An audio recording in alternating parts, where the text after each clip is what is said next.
So this will be my last podcast in this studio for a little while because I'll be leaving here, my home in Bali, for a couple of months. I'll be heading across to the USA, where I go every year. I always enjoy the USA. Last time I went there, it was a bit tense because it was a year ago and everybody was arguing about all sorts of things. It was very politically charged. I'd never known America to be so polarized on literally every single topic. I remember in the past not being able to talk about certain things. If you mention one of the political parties, then generally the other political party gets upset. So it's something you tend to avoid, or I tend to avoid as a subject when I'm there. But last time I was there, it felt like every topic was hugely emotionally charged and polarized. People felt very, very angry, very pissed off. So I'm hoping everything's chilled out a little bit. Quite nice to go to America and it was all just calm and chilled again. So I hope so. But that's where I'm headed. I'm actually heading there today. I leave on the plane today to head over there. So yeah, I'm looking forward to get back to America, which has been somewhere I've been going to every year apart from 1 year I missed because of COVID. But other than that, I've been going there for well over a decade now. So yeah, it'd be good to go and see what's going on over there, catch up with my friends over in the States. And then after that, I've got a month in Sweden, as we always do, our summer camp. Where a bunch of us, about 200 of us this year, my God, it's huge, 200 of us and a lot of teachers and myself are over in Sweden for a month in the forest. So yeah, good times. Summer's always a really hectic period between America and Sweden. So yeah, I feel ready to go. I'm glad I got lots of energy, he says. We'll see if I can sustain it. So yeah, I'll be leaving here for 2 months. So this will be my last time in this studio for a little while. This podcast, I'm quite enjoying doing it. I'll be honest, a little feedback before we start talking about something today. I meant to do more of them. I just did. But the last 3 months, I've been caught up in really intense martial arts training. So we're sort of trying to squeeze podcasts in every now and then. I had many guests lined up, which I never ended up speaking to most of them just because I was too busy. But I'm hoping that after the summer, when I get back, I can make them more frequent because overall the feedback has been largely positive on these. People seem to enjoy them. So, and I don't mind doing them. I like talking. So it's no big problem. Several of the podcasts I went to do, I had the guests come in and I just ended up sitting, chatting with them without recording. It just ended up a private conversation. So I don't know, I'll be better at recording these damn things. So yeah, hopefully we'll be back at some point after that. But rambling aside, today I just felt like talking a little bit about something really basic, which is the concept of Qi. Because it's funny, isn't it? Like if you've been in the arts for a long time or you've been doing this a while, like I have, then the subject of Qi is almost irrelevant. Like it's just a part of your training. The reality of it or the existence of it or the belief in it is almost irrelevant. It's a part of your training, or I guess for some people it's not a part of your training. It's not a big deal. But looking around on, I guess, the internet and forums and the way people discuss things, or even just meeting people that come to train with you or conversation people, you realize that to a lot of people, Qi is a much bigger deal. The existence of or the non-existence of Qi is almost as big a deal as like the existence or the non-existence of God when atheists and religious people have a conversation. It's not something that ever really resonated with me. The belief in it or the non-belief in it was almost irrelevant. But I think if you've been in the practice for any amount of time, then you will have an idea of the concept of Qi. So I want to discuss mine. So with regards to discussing Qi, I thought it might be more interesting rather than just, give a succinct definition of it, which is what most people try to do. You know, they say Qi is just this, Qi is just that, which as soon as you say something is just, it probably means, with regards to a deep concept, that you probably don't understand it. I mean, I could say, this is just a glass, and even, it's a very common everyday use object. And if I said it is just a glass, I'm probably doing it justice. But at the same time, on some level, a glass maker might say, I'm not doing it justice. There's an awful lot involved in the creation of that object. And it's no different with a concept such as Qi, really, that if you say Qi is just sensation in the nervous system, or Qi is just this or that or whatever, then you're definitely missing out on a lot of the sort of, I think, the nuance or the depth of a concept or a substance, depending on how you view it, that became the the focus of study for generations of practitioners. Clearly, the old practitioners believe Qi to be a highly important thing, for the simple reason that they spent much of their time writing about it, cultivating it. There's whole classical texts, obviously, that discuss this concept over and over again. So the idea of Qi was clearly something that's very important to them. So I never want to reduce it to saying Qi is just and giving a very simple definition. I'm always wary of anybody who says something is just. That very word instantly suggests to me that they don't really understand. You get it all the time in martial arts or whatever. Oh, Qi is just this. Or they'll say it about any concept. That simple phrase would be, my advice would be to watch out for that phrase. If you see someone saying something is just, it probably means that not only do they not understand it, but they've kind of limited themselves in a little bit as well. It's like their mind has already drawn a conclusion on something. And the problem with, once you nail down the conclusion to something being certainly, I know what it is just this, it's very difficult to grow from that. It's like your mind kind of walls it in, pens it in, and can't enable it to adjust anymore. So it's more accurate to say something like Qi is this for me. Qi for me at this current moment through the limited knowledge I have means this. And that is a better way to look at it. I mean, we all catch ourselves saying it. There's been several times, I've taught and I've said, oh, it's just, and then in my head, I'm like, oh, don't say it's just this. I have to remind myself that as a cultivator, I don't wish to anchor any of my conclusions into something completely solid, something concrete that can't shift or can't change. So I think with regards to Qi, what I thought I'd do is discuss how I see it, or how I've seen it really, in different phases of my training.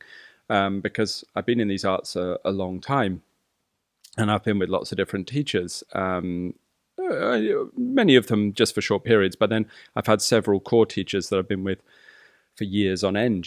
My entire life has been with a core teacher after a core teacher, and each of these and then I had sort of peripheral teachers around that, but each of those teachers I had that I kind of stayed with, and I feel had a great influence upon my development, really had a slightly different take on Qi, or they could demonstrate a different aspect to it, or enable me to understand Qi from another angle. And so that's what I want to explore really, is the sequence, if you like, the historical development of my understanding of Qi.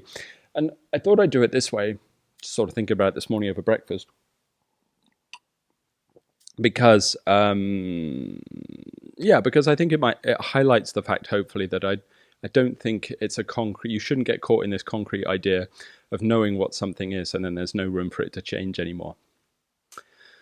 So, I don't normally like to talk about my bio particularly, my CV. I think it's a bit, like, there's too many. I think name dropping is a bit cheesy and things, but I have to talk a little bit about my background a little bit, so you can understand where my concept of Qi comes from. So initially, the first place I ever heard the word Qi, well, I didn't. I heard the word Ki, the Japanese version of it, because I began in the Japanese arts. So the Japanese arts where I started. And back in those days, as a kid, I was training karate, Shotokan karate originally. And then obviously, because of the associations we had with the organization, I was interacting with people from arts that I would study later, like Kendo and Aikido and things like this. And especially, there was one branch of Aikido called Ki Aikido that I never studied Ki Aikido. I did a different form of Aikido, but Ki Aikido was a form of Aikido that I had some friends that were studying in that particular branch of it as well, that had sort of their own kind of concept of what Ki was as well, this energy that was inherent within the arts. So I encountered this term, Ki, very early on. I would say age 4 or 5 was when I first heard it. And then obviously as I got older, I became more aware of this concept, of this idea of this sort of energy called Ki. Now, alongside that, I'd also was starting to read books from a young age about the sort of mythology of martial arts. I remember one that was like an anthology of but pre-internet, right? So all you had was what books you could get hold of. And it was sort of an anthology, a mix of legends and stories sort of Chinese and Okinawan and Japanese martial arts. And I was fascinated by this book when I was younger. And it was sort of short stories, had sort of stories from Musashi, and then I remember it had the Eight Immortals on it, and various things, sort of lots of legends of mythological martial artists. I remember about can't remember his name, a guy subduing a tiger in a cage during World War II, and all kinds of stuff. Very cool stories when you're young. And many of those stories involve the concept of ki or chi, this energy that could be cultivated. So when I would read about these stories, the energy was often talked about in a very mystical format. The idea of it being projected out of the body, or it was an auric field of energy that the martial artist could control. It was very much linked into the idea of spirit and seen to be empowered by breath. That was basically my understanding when I was younger. But I didn't really have a sort of deeper understanding of, or a direct experience. But that was kind of worked with, a combination of human spirit, definitely linked to the idea of a warrior spirit from when I was younger, idea of ki or something like this from Japanese martial arts. So this idea of spirit mixed with a kind of cultivated mindset, so that it was a kind of field around you, and also that it could be projected and that it was powered by breath. That was kind of what I was working with. So in those days, the way that ki was talked about or expressed, this energy, was really through striking. That was really the first sort of time I started to get used to it. So in classes, the idea was at the end of a straight punch, or whatever, an elbow, a kick, whatever technique you were doing, because most of the martial arts I doing was striking based at the time, was that at the end your spirit and your breath were all kind of combined, as if you could kind of consolidate all of the energy within your body to a single point of focus to create more damage, more impact. And I certainly saw that actually from some of the high-level sort of Japanese sensei masters that I'd met at a young age. Like when they hit, there was something different about the way they struck. And there was a different kind of aura about them. They definitely had a sort of field around them that made people uncomfortable, for sure, which you could put down to a psychological effect of charisma or something like that. I'm not sure, but I was sort of tangibly experiential, this kind of field around them that made you uncomfortable. And when they struck, there was almost like a crack. It felt like the air cracked a little bit when they do the techniques. So I guess because I was young, I didn't really logically think about it.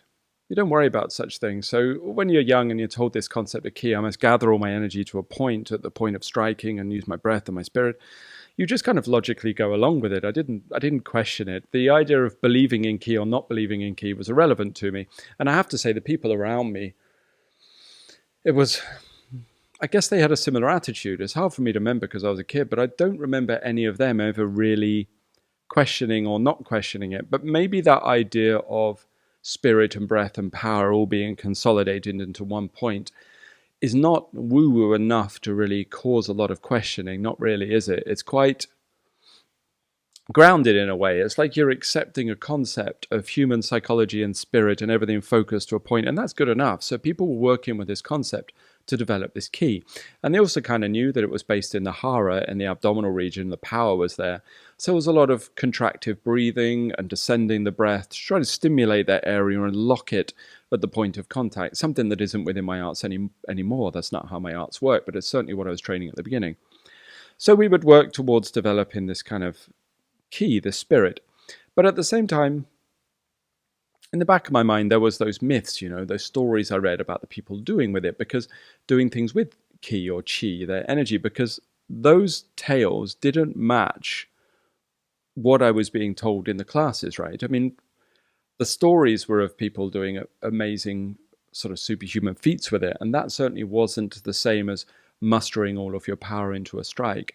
Then a little bit older, when I was a little bit older, I got hold of books, life story of Gichin Funakoshi, what they call the father of modern karate, who was an Okinawan who really developed Shotokan. And in his book, the story of Gichin Funakoshi, mostly it was a book about sort of discipline and his story of martial arts, and a very sort of moral story about the development of it as an art. But there was a couple of sections in it that talked about him achieving or carrying out feats that were beyond the physical. This wasn't just focusing all of your sort of body mass down to a single point of strike. This was beyond that. And then I got hold of story of Yoshiba, from Aikido, who they call O-Sensei. And again, numerous feats mentioned in there that were kind of beyond the concept of Ki. I'd never seen videos of him at the time, but I was reading about it, So all these ideas were here. But again, there wasn't a belief or a non-belief in me. I mean, the concept of belief is a strange one to me. Belief is something you have when you don't know. It's how I see it. It's like I don't need to believe this wooden dog is here because I know this wooden dog is here. I can see it. I can touch it. I can touch this rabbit that seems to have appeared on its head for some reason. Don't know how that got there. I don't need to have a belief in that because I know it. And I think that's a part of the issue, isn't it? If you believe in something, you probably don't know of its existence fully. They're very different concepts. So I didn't really have a belief. That wasn't something that was important to me. I had a concept, some information that I'd read, some information that I'd heard, and then I had my direct experience which didn't match what I'd heard. So rather than take those two situations, information I had but no direct experience of it, rather than forming a belief out of it, I didn't decide to believe it or not believe it. I was just happy to simply say, well, exactly that. I don't know. I don't know because I don't have direct experience. And that was my position. But it was so irrelevant to me, that position, that it didn't form a strong part of who I was or what I was doing. It didn't form a strong opinion that I could have conversations on. Those kind of things didn't really matter to me. I think that if you believe in something, you often have to defend that belief. And I think the problem is once a belief is shattered because you never get direct experience of something or someone disproves it, that can become quite difficult. And I think when a belief is shattered, a belief is a very powerful thing, and the result of that belief shattering is that then you get very defensive, and it can be quite an emotional experience. And I think that's often what happens in the martial arts world, because a lot of people will come into the martial arts world having a belief in this kind of mystical energy called Qi, and then they never have any direct experience of it, or their personal experience disproves their belief to them. So therefore, what they've upheld as a belief is shattered. Why is a belief so powerful? I don't know. There's elements of faith in there, isn't there? Maybe there's an emotional charge to it, I'm not sure. But I see that once this belief is shattered, that's where this annoyance arises with all the people in the martial art world getting annoyed at anyone talking about anything to do with Qi. There's like an anger there, isn't there? It's like my belief is shattered, so I have to shatter everybody else's beliefs. I will disprove as many beliefs as I can. I was chatting to a student the other day about a similar kind of concept with religion. And it was interesting that we were talking about, she is someone who has more of a religious leaning, I think it's fair to say, and she was talking to someone who was very atheistic, very anti-religion. And it was interesting chatting about how this atheist, this anti-religion person is very intent on talking everybody out of believing in religion. It's like, you must stop being religious. I will disprove your religion. And also about disproving the concept of Qi and things like this as well, like anything internal, like a full skeptic. And I thought it was funny because when I look at this person who's constantly trying to tell people, don't believe, your belief is nonsense, blah, blah, blah. They're quite an angry person. They're clearly not very happy. They're not very content. There's an agitation in them. And yet many of the people I know that, not all, of course, but many of the people I know that have a belief system, remember, to me, a belief system is something that's not proved. They just have a belief system. They might believe in God or the mystical or the esoteric or whatever. They might believe in Atlantis. I don't know, like wherever they have these belief systems. They're often quite happy. They're often quite cheery in their beliefs. And now their beliefs might be true, they might be untrue, but it strikes me as the happy person with beliefs is often getting there. It's like the agitated person is trying to smash their beliefs there. It's like, how dare you have something, a belief system that I don't believe in that keeps you happy? I will disprove it to you until you are no longer happy because your beliefs are shattered as well. That's what it strikes me as. It's like I wish to spread my unhappiness to you. Now, if you look into the background of the person who I'm talking about, this atheistic person, they did have a very strong belief in the esoteric when they were younger and a strong belief in the spiritual. So it's kind of what I'm getting at is it seems like there was a lot of emotional power behind that belief. And then when it was shattered for whatever reason, disproved or whatever, then that's what I mean. There's that kind of backlash, that negative charge to it. Now, of course, the counter to that is having a belief can be a bit disempowering sometimes because people can take advantage of you, or that is true. But, there's positives and negatives to everything. But these are, just my waffles on what I've seen, because I think that applies very much to the Tai Chi world, for sure, with regards to things like Qi and internal force and subjects like that. But it never really came into my reality because I never had a belief. I didn't. I had nothing to defend. I had no vested interest in it. I simply had knowledge I didn't have, plus some things I'd read. So those things I read and I'd heard about kind of shaped my view a little bit, but I couldn't argue one way or the other. It also wasn't important to me. I think maybe prior to the internet days as well, people were less worked up, so I didn't have a view on what other people were doing either. I was just very much focused on my art. It's like a thing, isn't it? Like, I guess we all do it. I'm here giving my opinions, isn't it? But the internet is a world full of people with opinions. I was watching, what did I watch yesterday? I was feeling a bit under the weather yesterday, got a little bit of an infection, so I just sort of crashed out, nothing major. And I thought, I'll have a rest, I'll watch some TV. So I put on the documentary about Conor McGregor on Netflix, who I find a very interesting character. Whether you like him or dislike him is irrelevant to me. I just find him interesting. His life story is interesting. His persona is interesting to me. So I was watching his documentary, and it was really interesting, actually, that when in the documentary, they showed him having some defeats. He lost to Dustin Poirier in one of the episodes, and he lost twice, didn't he, to Dustin Poirier? But they showed him sort of in recovery. He lost, and he's trying to get his head together. And obviously, losing in a fight is obviously a very difficult thing, especially in front of thousands and thousands of people, millions maybe, I don't even know, but all over the media. Must be very difficult. So it kind of showed those private moments after his defeat, where he's kind of head in his hands in the locker room. His wife was next to him looking distraught for him, and obviously going through a very difficult thing. He's got to come to terms with this because he's built himself up. He's tried to train all these months, and then it's all gone wrong. A very private moment to be shown. And what they did in the program was they overlaid all of the comments passed by people on the internet. It was just like a montage, I guess, a pastiche. I don't know what you call it, isn't it? But you know what I mean? Like, they overlaid lots of clips of people speaking about him on the internet. And it was everything from professional sports commentators through to YouTubers, True Geordie podcasts, all that kind of stuff, coming on, sort of speaking about him, saying, he's washed up, he's terrible, he's used, like all these things, just these terrible, terrible opinions they had of him, that they're just happy to voice just all over the internet with no real insight into who he was. It was interesting seeing that many of their opinions are, he's washed up because of this, he's lost because of this.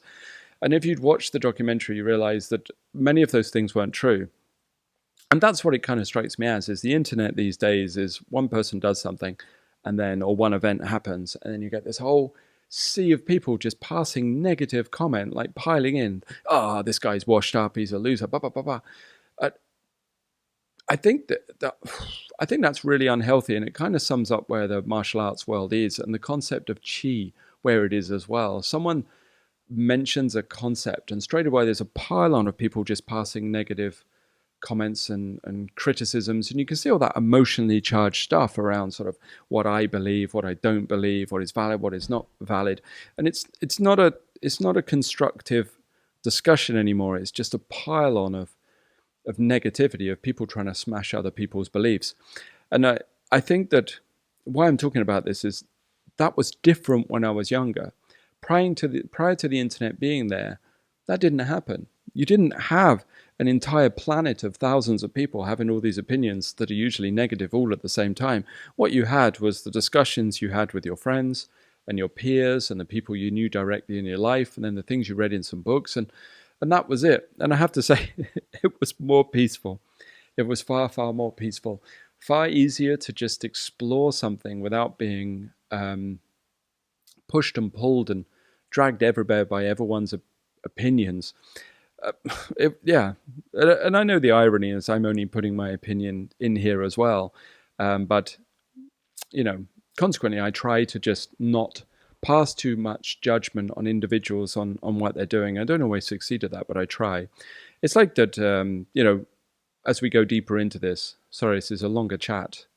It's a bit of a personal one as well, I guess, with how I feel about this, is as I go deeper into the concept of Qi, like one thing I've noticed is that there's many people that are really, really anti it, of course.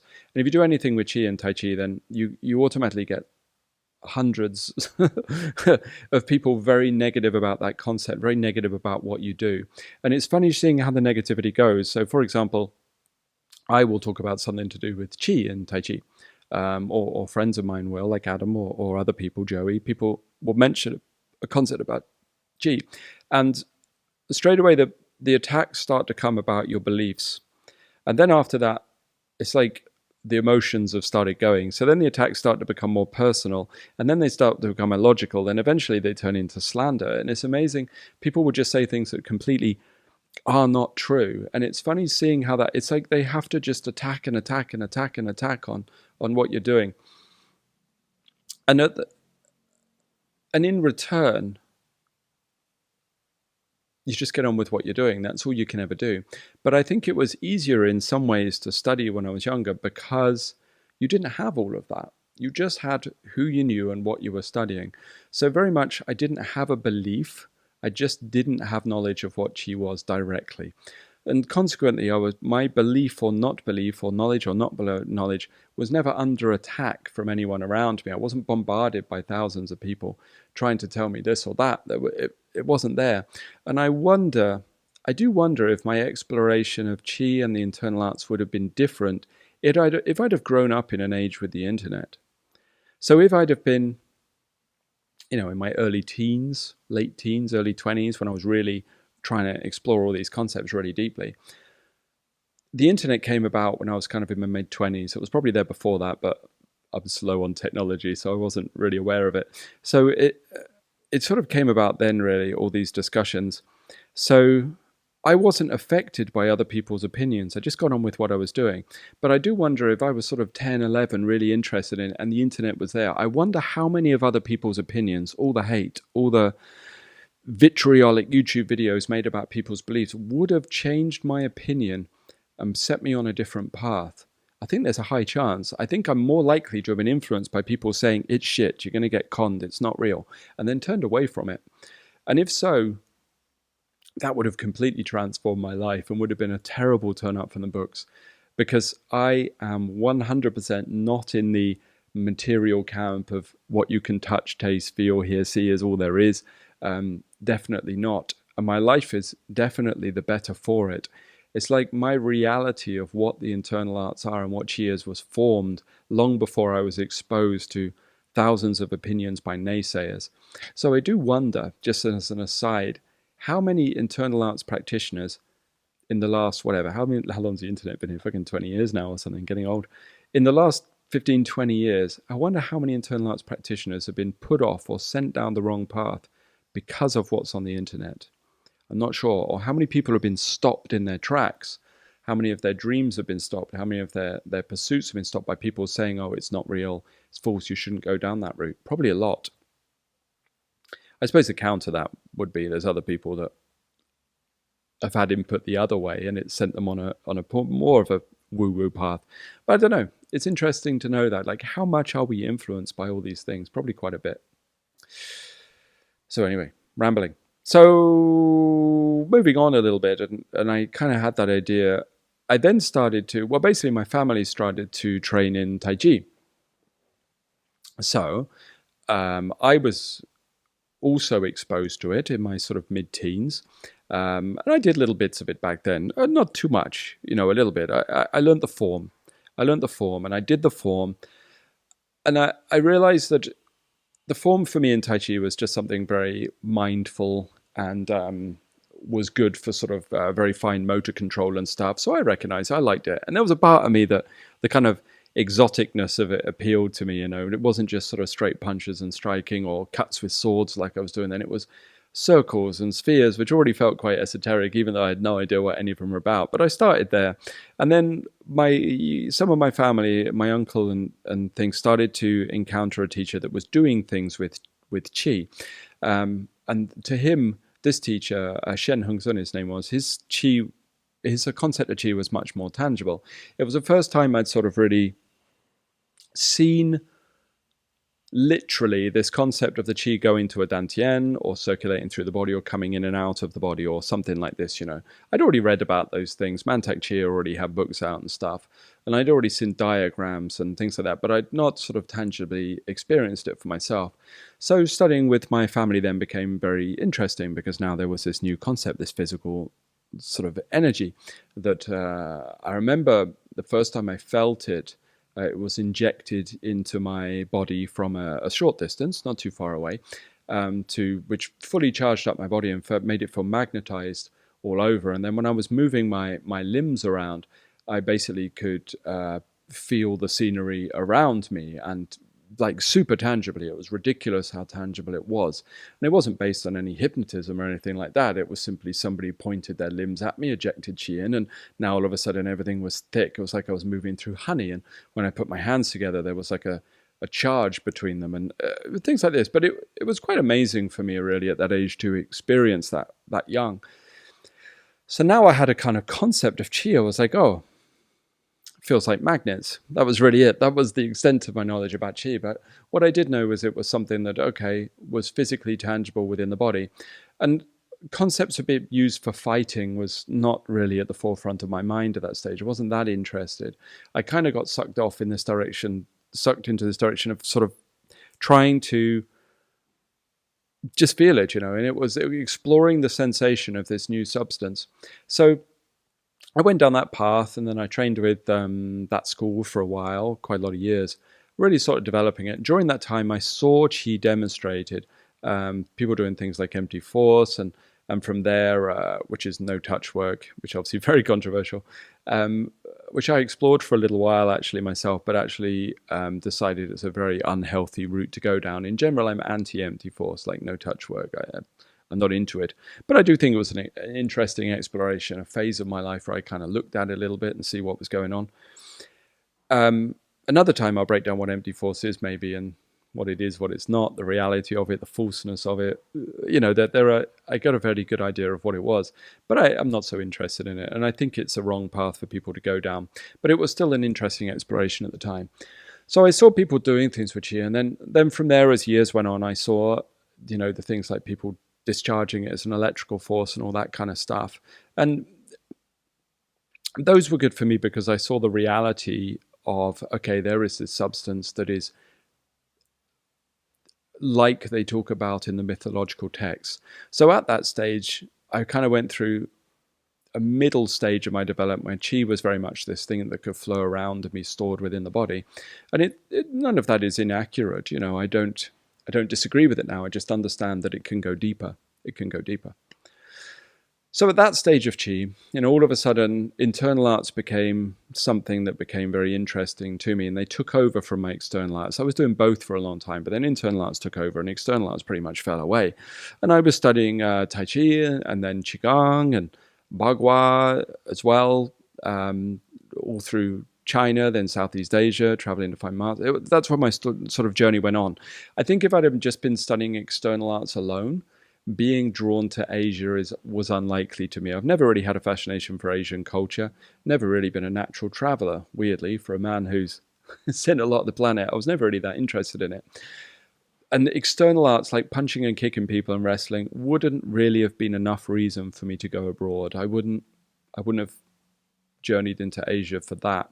But once this other side to it became the aspect of qi, I'm so happy, so grateful, feel so blessed that my eyes were open to that side of it, that traveling to Asia became something that I wanted to do. So I had to go find these people. So I headed into China and Southeast Asia for many years, and much of my journey was about trying to understand that.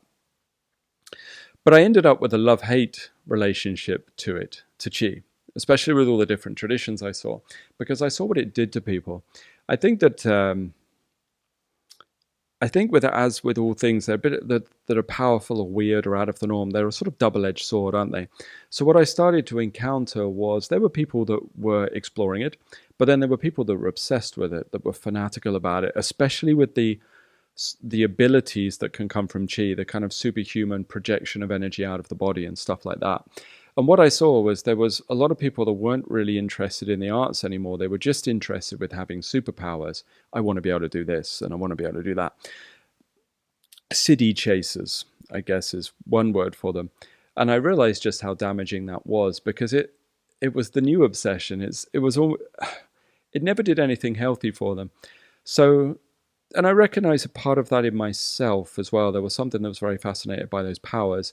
And the more I looked inside, the more I realized, well, the fascination with those powers actually comes from a deep inadequacy. That's all it is.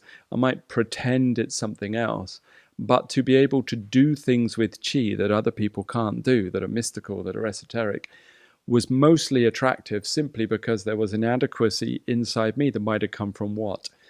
I don't know, being bullied or feeling less than other people, or maybe it wasn't as attractive as I wanted to be or something. I don't know, like whatever that inadequacy is built into us in our formative years formed that obsession with these powers.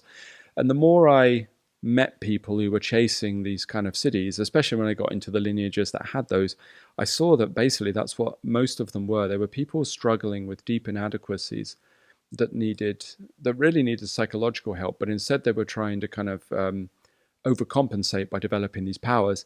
Now, the downside of that is there's a sort of shadow to that kind of side of a person's nature. So also most of the people that were chasing those abilities, or that were simply surrounding the masters that had those kind of abilities, weren't the nicest of people. Not really. They would tend to be a bit backstabbing and manipulative. They would certainly take advantage of other people. They had weird ideas around domination and power.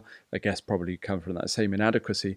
So I ended up finding myself in this weird world, I don't mind admitting, where I was pursuing knowledge in something, but realizing that the more I pursued it, the more I was dragged into a world of people that I really didn't like. And there wasn't necessarily the teachers or the masters I was meeting, but it was certainly the people that surrounded them. And to this day, when I get people that come into my school that are really fascinated by powers, they've seen John Chang, they're pursuing this, I instantly don't trust them. I kind of know what they are. I kind of know that there's something inside them that's not right. So they want that superpower, and when I get to know them a little bit more, I do realize that they're not people I would trust. They're not people I would trust in positions of power or something. So there's some kind of unhealthy attraction that we have to those kind of powers. And the more I saw it, the more it made me step back and kind of explore those concepts within myself. There was a long period of self-scrutiny. So I found myself in a position where I didn't like what I found. So I had to step away from it all. So then that's really why my arts evolved from pursuing kind of Qigong and internal forces to moving into sort of more meditative stuff and meditation and the pursuit of spiritual arts. On that level, like direct connection with spirit, I wanted to understand that thing within inside of me. What is the core of me that generates these issues? So much of my training for a long time was try to deal with these inadequacies that meant I was drawn to these kind of things. And I wish more people would go down that route. I think it would be healthier for them. And as I went through all of that, I realized that I had to unfold all of my sort of attachments to violence that had come, or competing with people that came from external martial arts, and I had to unfold and dissolve all my attachments to powers and feelings of inadequacy. And it was like a whole exploration. It was like I was traveling along this path to explore external and internal arts. Then I had to go off on this tangent for a bit to sort myself out, and then back on that path. And I think it was good for me, because whilst I was exploring the nature of myself and my motives for why I was interested in these kind of esoteric or otherworldly aspects of life, while it made me maybe a lot more responsible with it. So that when I sort of continued with teaching, because I was teaching at the time, I was a lot more capable of, no one's perfect, but a lot more capable of doing it in a moral or ethical. Morals and ethics, I don't know the difference between those two words. Everyone always says my definitions are wrong, so I use both words at the same time. My morals and ethics were a lot better, and I was able to remain centered while I was doing it, which was a lot better for the people I was teaching, a lot better for me in general. So why I'm telling you this, because I think that there is a side to it that if you're going to get into the world of Qi, if you are going to start exploring it, and if you do encounter people who can do things with it, you have to face yourself at some stage, because you'll have to come to your own conclusion as to why you're interested in that. And once you've dealt with whatever demons might be behind your motivation for doing it, then I think that's when you're in a healthier place to continue with that study. Because by that stage, when I went off on my tangent and disappeared into meditation for a while to try to deal with myself, meditation and self-imposed isolation really for periods of time to confront myself, I already had some abilities with Qi. I already had some of those. So it meant that they stopped being such an excitement for me, something I wanted to show, and something that just, they were either useful in any given moment or they weren't, and they were just part of my study. I almost developed a nonchalance to them, a blasé approach to it. So it kind of reflects how I was when I was younger. You know, it's like when I was younger, as I said, I didn't have a belief. Didn't have any knowledge. I didn't have a belief. I was ambivalent. I was neutral to the existence of these things. Now I'd got to another stage where I got really excited about it, and I had to develop an ambivalence or a nonchalance and a relevance to those things all over again. But this time I had knowledge, so I had direct knowing of the existence of Qi. So it was an interesting evolution for me to go through, especially when I look back upon it. But I still have that distrust of people that pursue powers. I think it's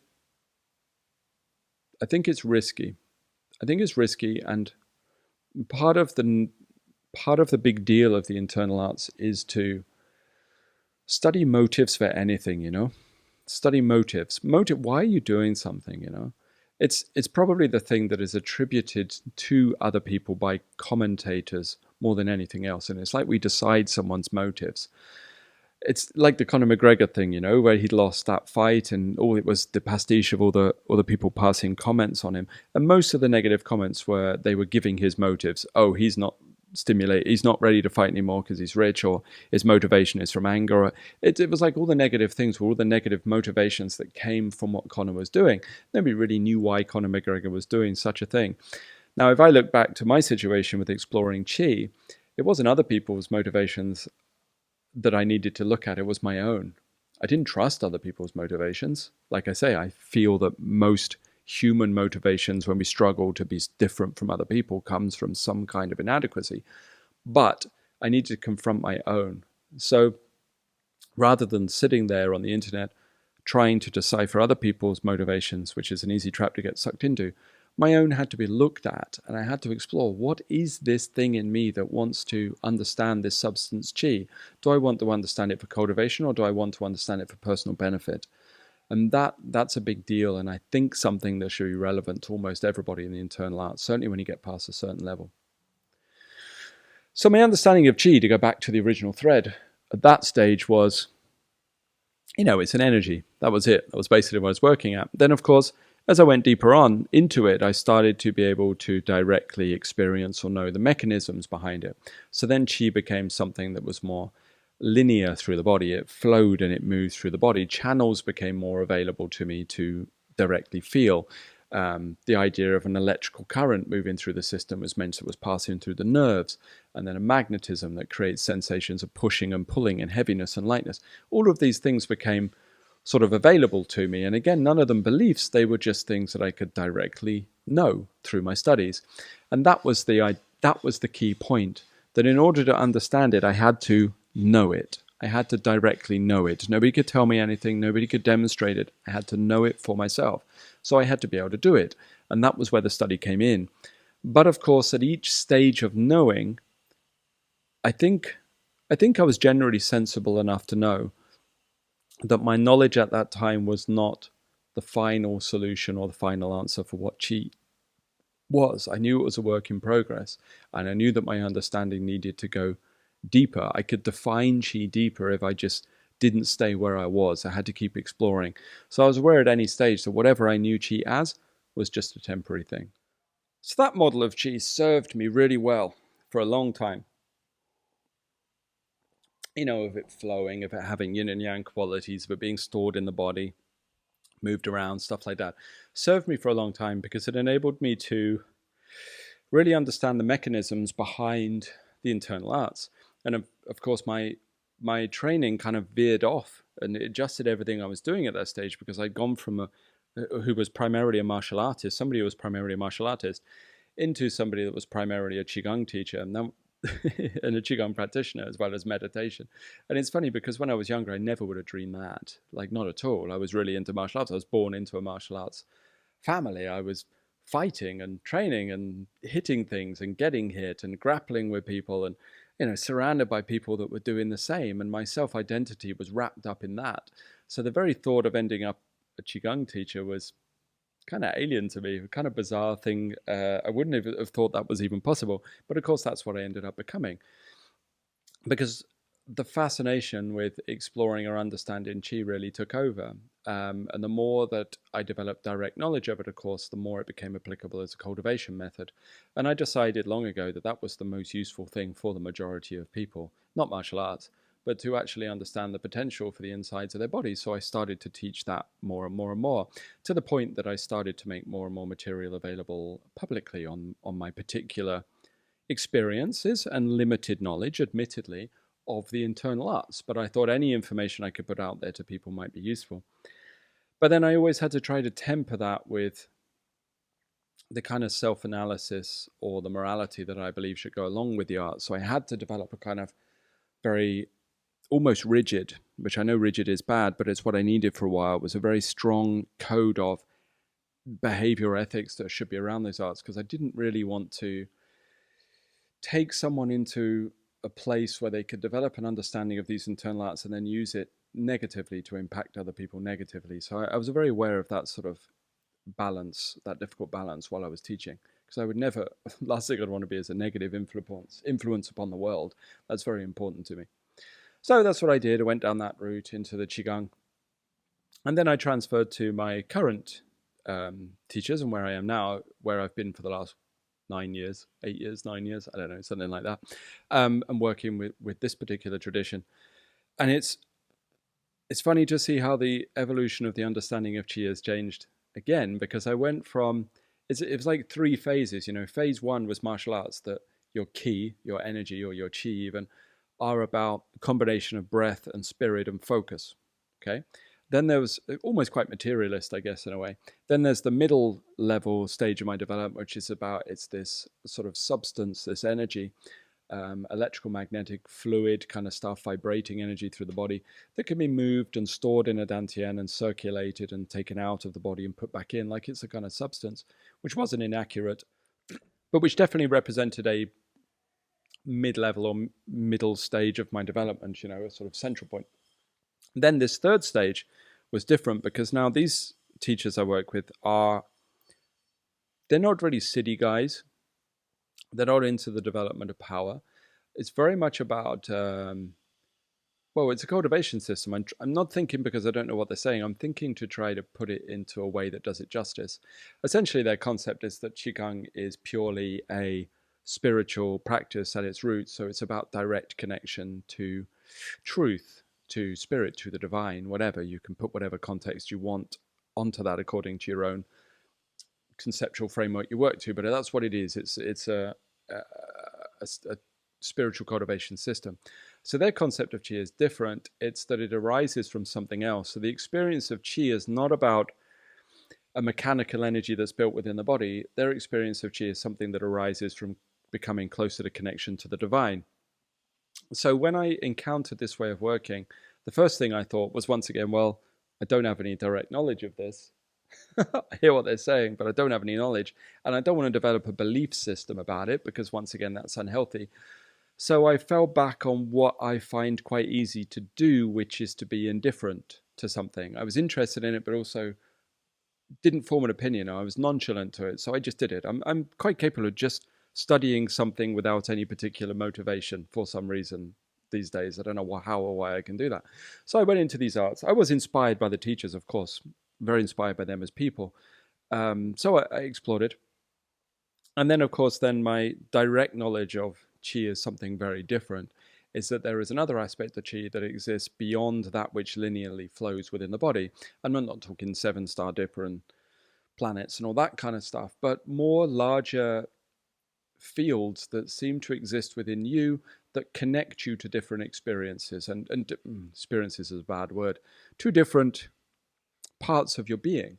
So that if qi can be cultivated and connected on the best level or an efficient level, it actually causes you to integrate with and become one with things that you might call your soul or your true self or the divine. Like, really, that's what's going on. At this stage, the qi is cultivated to enable you to develop union to something. It's certainly the highest aspect of Qigong or Qi work that I've had personal direct contact with at the moment, and a much healthier place to be.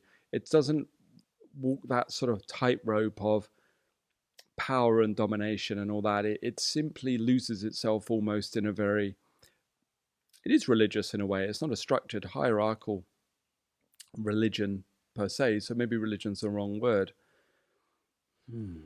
What would you call it? Holy, I guess.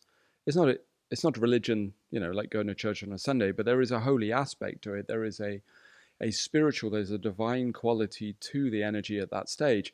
And of course, because I didn't maintain any particular belief system, I just gone on to it. Then, of course, you get to the stage where I do have a direct knowing of it. And it's funny, I feel like I'm just on the sort of the threshold of it, It's early days for me. I have direct knowing of the nature of this kind of qi, but yet it's not able to lead me to union yet, and that's okay. Maybe it never will. I'm not overly worried about results. I'm just happy with my cultivational practice. So to me, now in my third stage of development, that's what qi is.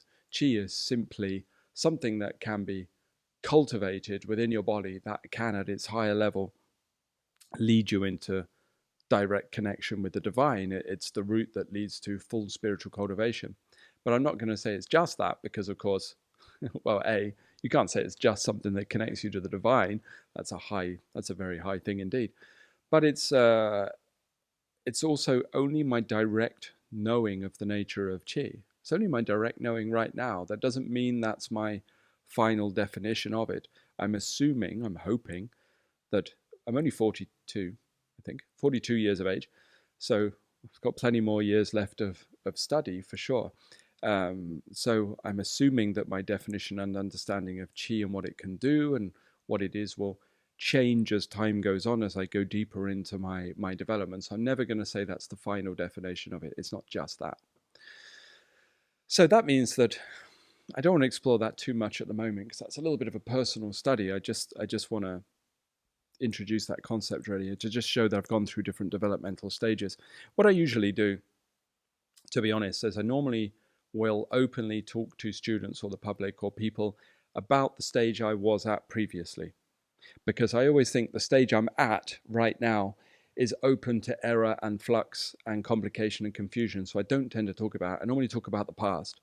So I will talk about and teach things that were relevant to me in the past, because I know that I've kind of developed beyond them. So I have a fairly good idea of how they work and what they're doing. But I don't talk about where I am, because it's still an exploration, and I would never want to lead someone down the garden path. But in conclusion, for how I see qi, what it is to me is it's all of those things. At the level I'm studying now, it's something that is holy or has a divine quality to it. At the stage I was previously focused on heavily, it's an energy that can be built up like a battery within the body and moved and done things with, taken out of the body, into the body, circulated. That's all definitely true. And then in the early stages, when I was understanding it as something that's developed from spirit and focus to a point, that was also true as well. It's like, to me, all of those things were encompassed under this phrase of qi. And that's not even including Chinese medicine or feng shui or any of those other things I've studied over the years. That's simply within this main cultivational path of martial arts and Qigong. So it's a very wide encompassing, all-encompassing term, I think, that has to be explored through direct knowledge. Yeah, I'm happy with that, with how I see qi at the moment. I think that an error for people is to overly focus on, I've already kind of highlighted in the talk, to overly focus on what it can do too much. I think it's better to simply explore and see what happens and try to develop direct knowledge of it. That's the only thing you can ever do. It's too easy to be swayed by other people's opinions, in the same way as you shouldn't be swayed by mine. Definitely not. You should carry out your own exploration. You also shouldn't be swayed by the people that tell you it's a complete waste of time. Definitely not. I think that an exploration of something that has been very important to many cultures for many, many generations is never going to be a completely invalid path to follow. It will lead to something. But avoid beliefs and work towards direct knowing instead. I think that would be kind of how I see it. So maybe I'll conclude here. Another rambling one. Some of you like my rambling talks, some of you don't. I know. I'm like Marmite or Vegemite in Australia. With the like it or you don't like it, there's no indifference to it. So apologies if you don't like these rambling ones. But I guess that I wanted to conclude this sort of series of podcast talks that I did, some on my own, some with other people, didn't it? My dad and Adam and Joey got involved in these ones. Adam twice, right? Yeah, I think so. Um, yeah, I wanted to conclude these talks really with a discussion of Qi, because as much as anything, I've just spent 3 months every single day surrounded by a whole ton of people studying Qigong together and martial arts together. So this concept of Qi has come up a lot, and the word has come up a lot, and there's been a lot of teaching based around it. So I guess it's been at the forefront of my mind.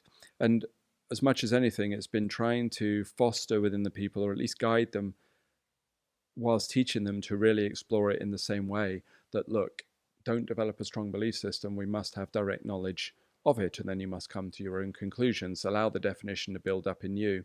My teacher always tells me that, reading books is okay, but it's better to become your own book, with regards to your own direct knowledge through the work that you're doing. So I guess the concept of Qi has been something that's come up, and that's why I wanted to discuss it. Other than that, those 3 months of teaching have been good. They've been hard work. They've been hard work, but it's been good fun.